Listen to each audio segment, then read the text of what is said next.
అందరికీ నమస్తే అండి. Welcome to Devi food blogs. ఈరోజు మనం అందరూ ఇష్టపడే హల్వా రెడీ చేసుకుందాం. అమ్మో హల్వానా, హల్వాకి నెయ్యి ఎక్కువ కావాలని అనుకుంటున్నారా అండి? నెయ్యి కాదండి, పాలు కానీ పంచదార కానీ నూనె కానీ వాడకుండానే ఇవాళ మనం ఎంతో రుచి అయిన హల్వా రెడీ చేసుకుందాం. ఈ హల్వా ఎలా రెడీ చేస్తానో చూద్దాం రండి. ముందుగా మనం ఆశీర్వాదం గోధుమ పిండి తీసుకోవాలి, ఒక కప్పు. చూడండి, మైదా పిండితో కాదు, ఈరోజు మనం గోధుమ పిండితో రెడీ చేసుకుందామండి. ఈ పిండిలో సాల్ట్ కానీ నూనె కానీ వేయకుండా కొంచెం కొంచెం నీళ్ళు వేసుకుంటూ చపాతీ ముద్దలా రెడీ చేసుకోవాలి. చపాతీ ముద్ద మనం కొంచెం గట్టిగా రెడీ చేసుకుంటాం కదండి, అలా కాకుండా కొంచెం లూజ్గా రెడీ చేసుకోవాలి ఈ ముద్దని. చూసారండి ఎంత లూజ్గా రెడీ చేసానో ముద్దని. ఈ ముద్దని నానబెట్టినప్పుడు పాలు సులువుగా వచ్చేస్తాయండి. ఇలా లూజ్గా రెడీ చేస్తేనే. ఇప్పుడు దీన్ని ఒక అరగంట సేపు నానబెట్టుకోవాలి. మనం నానబెట్టి అరగంట అవుతుందండి. ఎలా నానిందో చూద్దాం ముద్ద. చూసారండి ఎంత స్మూత్గా నానిందో. అరగంట సేపు నానబెట్టుకున్నాం. టైం ఉంటే గంట సేపు నానబెట్టుకున్నా పర్వాలేదు. ఇప్పుడు ఈ ముద్దలో మనం ఒక గ్లాస్ నీళ్ళు వేసుకుని గోధుమ పాలు తీసుకోవాలి. చూడండి, నీటిలో ఈ ముద్దని ఇలా కలుపుకుంటూ ఉన్నామంటే ఈ ముద్ద నుంచి పాలు వచ్చేస్తాయండి బయటికి. మనం లూజ్గా అందుకే కలుపుకున్నాం. ముద్దలా కలిపామంటే మళ్ళీ నీటిలో కలుపుకోవడానికి కొంచెం ఇబ్బంది పడతాం, అందుకే లూజ్గా కలుపుకోమన్నాను. చూసారా, ఈ ముద్దనంతా నీటిలో బాగా కలిపేసుకోవాలి. ఇలా కలిపేసుకున్న తర్వాత గిన్నె మీద ఒక స్ట్రైనర్ పెట్టుకుని ఈ పాలని వడకెట్టుకోవాలి. చూడండి, గరిటెతోటి ఇలా కలుపుకున్నామంటే చిక్కటి గోధుమ పాలు బయటకు వచ్చేస్తాయండి. చాలా సింపుల్గా ఉంటుందండి ఇలా స్ట్రైనర్లో వడకెట్టుకోవటం వల్ల. మనం అదే గుడ్డతోటి అయితే కొంచెం కష్టంగా ఉంటుంది. ఈ స్ట్రైనర్ కూడా చిక్కగా ఉన్నది కాబట్టి మనకి వడకట్టుకోవడానికి సులువుగా వచ్చేస్తుంది. చూసారా, పిప్పులా ఉంది కదా, ఇందులోనే కొంచెం కొంచెం నీళ్ళు వేసుకుంటూ మనం చిక్కటి గోధుమ పాలు తీసుకోవాలి. నీళ్ళు ఎక్కువ వేసేసి ఎక్కువ పాలు తీసుకున్నామంటే హల్వా రెడీ చేసేటప్పుడు చాలా టైం పట్టేస్తుందండి. అందుకే మనం చిక్కటి పాలే తీసుకోవాలి, నీళ్ళు తక్కువ వేసి. వడకెట్టుకున్న పాలని మళ్ళీ రెండోసారి వడకెట్టుకోవాలి. ఒక గిన్నెపై కాటన్ క్లాత్ వేసి ఈ పాలను మళ్ళీ వడకెట్టుకోవాలి. ఇలా వడకెట్టుకోవటం వల్ల ఇంకా ఎక్కడైనా పిప్పు లాంటిది ఉంటే సులువుగా బయటకు వచ్చేస్తుందండి. మనం తీసుకున్న క్లాత్ మాత్రం పలచగా ఉండాలి, మర్చిపోవద్దు. కాటన్ క్లాతే తీసుకోండి. అలా తీసుకున్నప్పుడే మనకి పాలు సులువుగా వచ్చేస్తాయి, లేకపోతే కష్టంగా ఉంటుందండి. చూసారా, రెండోసారి మనం వడకెట్టినా ఎంత పిప్పు వచ్చిందో. చూసారా, జిగురు కానీ. ఇప్పుడు వచ్చేయండి అసలు సిసలైన పాలు, గోధుమ పాలు రెడీ అయిపోయాయి కదండి. ఇప్పుడు మనం ఈ పాల్లో ఒక గ్లాసు నీళ్ళు వేసుకుని మూత పెట్టేసుకుని ఒక అరగంట సేపు బాగా నాననివ్వాలి. ఈసారి కొబ్బరి పాలు రెడీ చేసుకుందాం. 2 చిన్న సైజు కొబ్బరికాయలు తీసుకుని చిన్న చిన్న ముక్కలుగా కట్ చేసుకుని కొబ్బరి కూర రెడీ చేసుకున్నానండి. నేను ముద్దరకాయ తీసుకోవాలి ఈ హల్వాకి.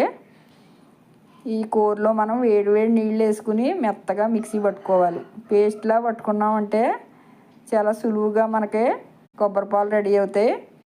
మనం కొబ్బరి పాలు ఎప్పుడు రెడీ చేసుకున్నా చన్నీళ్ళు వేసుకోకుండా వేడి నీళ్ళు వేసుకున్నామంటే కొబ్బరి కూర నుంచి కొబ్బరి పాలు చాలా సులువుగా బయటకు వచ్చేస్తాయండి. చూడండి, మిక్సీ బట్టి తెచ్చిన ఈ పేస్ట్ని ఈ స్టైనర్లో వేసేసుకుని గరిటెతోటి కలుపుకున్నామంటే ఒరిజినల్ పాలు కిందకు వచ్చేస్తాయండి. చూసారా ఎంత సులువుగానో. చిక్కటి పాలు, తక్కువే నీళ్ళు వేసుకోవాలి. ఇక్కడ కూడా మనం ఎక్కువ పాలు కావాలని ఎక్కువ నీళ్ళు వేసేసామంటే చాలా ఇబ్బంది పడతామండి మళ్ళీ మనం హల్వా రెడీ చేసుకునేటప్పుడు. ఇక్కడ కూడా మనం కొంచెం కొంచెం నీళ్ళు వేసుకుంటేనే చిక్కటి పాలు రెడీ అవుతాయి. చూడండి, రెండో అవి కూడా అంతే. రెండోసారి కూడా కొన్ని నీళ్ళు వేసుకుని మళ్ళీ మిక్సీ బట్టి తీసుకొచ్చిన ఈ కొబ్బరి కూరని మళ్ళీ గరిటెతోటి ఇలా అనుకున్నామంటే చిక్కటి పాలు చూసారా ఎంత మడ్డిల్లా పడుతున్నాయో. వేడి నీళ్ళు వేసుకున్నామంటే పిప్పులో ఎక్కడున్నా పాలు బయటకు వచ్చేస్తాయండి. చూసారా అండి ఎంత చిక్కటి పాలు రెడీ అయ్యాయో. మనకి పిప్పు అయితే మనకి ఎక్కువే వస్తుందండి ముద్దరకాయ మనం వాడిన గురించి. చూడండి ఎంత మంచి పాలు వచ్చాయో. చూస్తే ఎంత చిక్కగా ఉన్నాయి చూసారా. ఈ పాలను కూడా మనం పక్కన పెట్టుకోవాలి. ఈసారి నీళ్లు తేరుకున్నాయి లేదో చూద్దామండి. చూసారా అండి, నీళ్ళన్నీ పైకి తేరుకున్నాయి కదా, అసలైన పాలు కింద ఉండిపోతాయండి. ఇప్పుడు మనం ఒక గుంట గరిటె తీసుకుని ఎక్కడ నీళ్లు కలకుండా జాగ్రత్తగా గుంటగరిటెతోటి ఆ తేరిన నీళ్ళన్నీ ఒక గిన్నెలోకి తీసేసుకోవాలి. అసలైన పాలు కింద ఉండిపోతాయండి. ఇప్పుడు మనం స్టవ్ వెలిగించుకుని ఒక మూకుడు పెట్టుకోవాలి. మూకుట్లో మనం కప్పు పిండి వేసుకున్నాం కదండి, కప్పు పావు బెల్లం వేసుకుని ఒక పావు కప్పు నీళ్ళు వేసుకోవాలి. చూడండి, ఇప్పుడు మనం బెల్లాన్ని కరిగించుకోవాలి. ఈ బెల్లానికి పట్టు పాకం ఏమి రానవసరం లేదండి. బెల్లం అంతా కరిగి నురుగుగా మనకి బెల్లం ఉడికేటప్పుడు ఈ గోధుమ పాలు వేసేసుకోవాలండి. పట్టు ఏమీ రానవసరం లేదు. చూడండి, ఇలా బెల్లం ఉడికేటప్పుడే మనం ఈ గోధుమ పాలు వేసేసుకుని మంట సిమ్లో పెట్టుకుని నిదానంగా కలుపుతూ ఉండాలి. ఒక జల్లీలా రెడీ అవుతుందండి. అడుగు పట్టకుండా ఉండగట్టకుండా అలా కలుపుతూనే ఉండాలి. మనం కోవా చేసుకునేటప్పుడు ఎలా కలుపుకుంటామో అలా కలుపుకోవాలండి. చూడండి, నురుగుగా వస్తుంది కదా రెండూ కలిసి. ఇప్పుడు మనం కొబ్బరి పాలు కూడా వేసేసుకోవాలి. చూడండి, గోధుమ పాలు కొబ్బరి పాలు బెల్లంతో బాగా ఉడకాలండి. ఇలా ఉడికినప్పుడు ఒక జల్లీలాగా హల్వా రెడీ అవుతుంది. మనము కలపటం మాత్రం అసలు ఆపకూడదు. ఇప్పుడే మనం కొంచెం ఫుడ్ కలర్ కూడా వేసేసుకుందామండి. మంచి కలర్ఫుల్గా కనిపిస్తుంది. నేనైతే రెడ్ కలర్ వేసాను. హల్వా రెడ్ కలర్లో ఉంటుంది కదా, మనం బెల్లంతో చేస్తున్నాం కాబట్టి.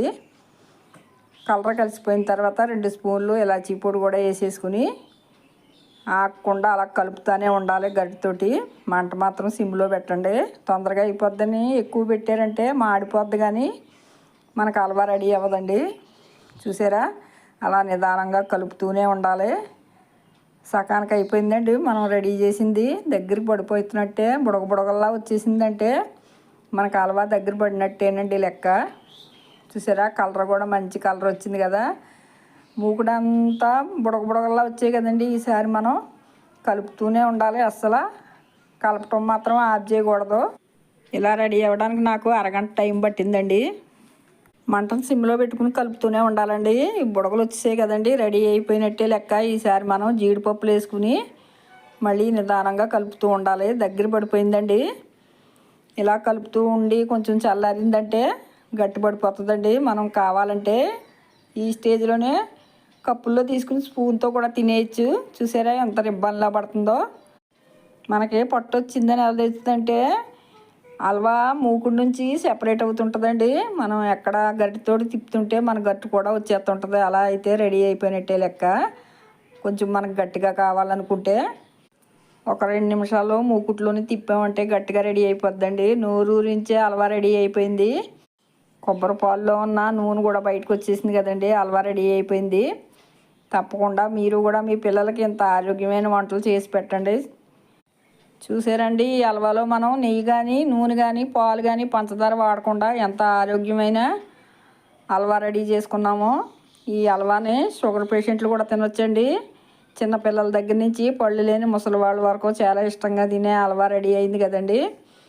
ఈ హల్వాలో వాడిన పదార్థాలన్నీ మన ఆరోగ్యానికి మేలు చేసేవే. బెల్లం, కొబ్బరి, గోధుమలు ఉండండి. ఇంత ఆరోగ్యమైన వంటని మీ ఇంట్లో తప్పకుండా ట్రై చేసి మీ పిల్లలకి పెద్దలకి పెట్టండి. కొంచెం చల్లారిన తర్వాత స్పూన్తో తీసామంటే చూడండి ఎంత సింపుల్గా వచ్చేస్తుందో, ఎక్కడ అంటుకోకుండా. నోట్లో పెట్టుకుంటే వెన్నలా కరిగిపోతుందండి. ఒక స్పూన్ తిన్నామంటే ఎన్ని స్పూన్లు తింటామో మనకే తెలియదండి, అంత బాగుంటుంది ఈ హల్వా. ఈ వీడియో నచ్చిందండి, తప్పకుండా ట్రై చేయండి. ఈ వీడియో నచ్చినట్లయితే లైక్ చేయండి, షేర్ చేయండి, సబ్స్క్రైబ్ చేయండి. మళ్ళీ కొత్త వీడియోతో కలుద్దాం.